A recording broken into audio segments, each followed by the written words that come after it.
بسم اللہ الرحمن الرحیم، شروع اللہ کے نام سے جو سب پر مہربان بہت مہربان ہے۔ وَعَلَّمَ آدَمَ الْأَسْمَاءَ كُلَّهَا ثُمَّ عَرَضَهُمْ عَلَى الْمَلَائِكَةِ فَقَالَ أَنبِئُونِي بِأَسْمَاءِ هَؤُلَاءِ إِن كُنتُمْ صَادِقِينَ۔ اور آدم کو اللہ نے سارے نام سکھا دیے، پھر ان کو فرشتوں کے سامنے پیش کیا اور ان سے کہا اگر تم سچے ہو تو مجھے ان چیزوں کے نام بتلاؤ۔ ناموں سے مراد کائنات میں پائی جانے والی چیزوں کے نام، ان کی خاصیتیں اور انسان کو پیش آنے والی مختلف کیفیات کا علم ہے، مثلاً بھوک، پیاس، صحت اور بیماری وغیرہ۔ اگرچہ آدم علیہ السلام کو ان چیزوں کی تعلیم دیتے وقت فرشتے بھی موجود تھے، لیکن چونکہ ان کی فطرت میں ان چیزوں کی پوری سمجھ نہیں تھی، اس لیے جب ان کا امتحان لیا گیا تو وہ جواب نہیں دے سکے، اور اس طرح اللہ تعالیٰ نے عملی طور پر انہیں باور کرا دیا کہ جو کام اس نئی مخلوق سے لینا مقصود ہے وہ فرشتے انجام نہیں دے سکتے۔ قالوا سبحانك لا علم لنا إلا ما علمتنا إنك أنت العليم الحكيم۔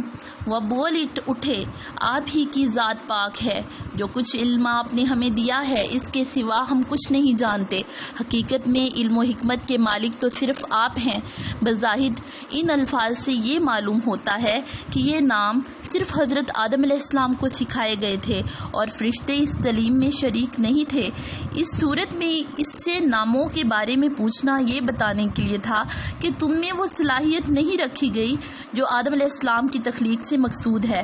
دوسرا احتمال یہ بھی ہے کہ آدم کو سکھاتے وقت فرشتے موجود تھے، لیکن چونکہ ان میں ان باتوں کو سمجھنے یا یاد رکھنے کی صلاحیت نہیں تھی، اس لیے وہ امتحان کے وقت جواب نہ دے سکے۔ اس صورت میں ان کے جواب کا حاصل یہ ہوگا کہ ہمیں وہی علم ہو سکتا ہے جو آپ ہمیں دینا چاہیں اور اس کی صلاحیت ہمارے اندر پیدا کر دیں۔ قال يا آدم أنبئهم بأسمائهم فلما أنبأهم بأسمائهم قال ألم أقل لكم إني أعلم غيب السماوات والأرض وأعلم ما تبدون وما كنتم تكتمون۔ اللہ نے کہا آدم تم ان کو ان چیزوں کے نام بتا دو۔ چنانچہ جب اس نے ان کے نام ان کو بتا دیے تو اللہ تعالیٰ نے فرشتوں سے کہا کیا میں نے تم سے نہیں کہا تھا کہ میں آسمانوں اور زمین کے بھید جانتا ہوں، اور جو کچھ تم ظاہر کرتے ہو اور جو کچھ تم چھپاتے ہو مجھے اس سب کا علم ہے۔ وَإِذْ قُلْنَا لِلْمَلَائِكَةِ اسْجُدُوا لِآدَمَ فَسَجَدُوا إِلَّا إِبْلِيسَ أَبَى وَاسْتَكْبَرَ وَكَانَ مِنَ الْكَافِرِينَ۔ اور اس وقت کا تذکرہ سنو جب ہم نے فرشتوں سے کہا کہ آدم کو سجدہ کرو، چنانچہ سب نے سجدہ کیا سوائے ابلیس کے، اس نے انکار کیا اور متکبرانہ رویہ اختیار کیا اور کافروں میں شامل ہو گیا۔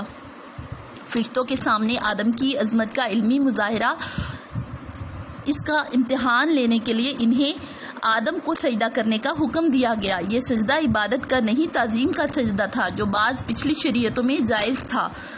بعد میں تعظیم کے لیے بھی اللہ تعالیٰ کے سوا کسی اور کو سجدہ کرنے کی سختی سے ممانعت کر دی گئی تاکہ شرک کا کوئی شائبہ بھی پیدا نہ ہو۔ وَقُلْنَا يَا آدَمُ اسْكُنْ أَنْتَ وَزَوْجُكَ الْجَنَّةَ وَكُلَا مِنْهَا رَغَدًا حَيْثُ شِئْتُمَا وَلَا تَقْرَبَا هَٰذِهِ الشَّجَرَةَ فَتَكُونَا مِنَ الظَّالِمِينَ۔ اور ہم نے کہا آدم تم اور تمہاری بیوی جنت میں رہو اور اس میں سے جہاں سے چاہو جی بھر کے کھاؤ اور پیو، مگر درخت کے پاس جہاں سے چاہو جی بھر کے کھاؤ مگر اس درخت کے پاس بھی مت جانا ورنہ تم ظالموں میں شمار ہوگے۔ یہ کون سا درخت تھا؟ قرآن کریم نے اس کی وضاحت نہیں فرمائی، نہ اس کے جاننے کی ضرورت ہے۔ اتنا جان لینا کافی ہے کہ جنت کے درختوں میں ایک درخت ایسا تھا جس کا پھل کھانے سے انہیں روک دیا گیا تھا۔ بعض روایات میں ہے کہ یہ گندم کا درخت تھا، بعض میں انگور کا ذکر ہے، مگر کوئی روایت ایسی نہیں جس پر پورا بھروسہ کیا جا سکے۔